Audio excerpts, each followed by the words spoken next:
بسم اللہ الرحمن الرحیم۔ کائنات کو رب کائنات نے دو نقطوں سے پیدا فرمایا۔ ایک نقطہ خالق کا ہے اور دوسرا نقطہ مخلوق کا ہے۔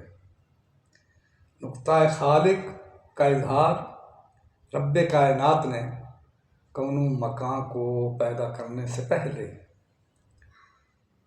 پوری کائنات کو پیدا کرنے سے پہلے کلم قدرت کو کہا کہ اکتب، لکھو، تو اس قلم نے اپنے سر کو لوح محفوظ پہ رکھ دیا۔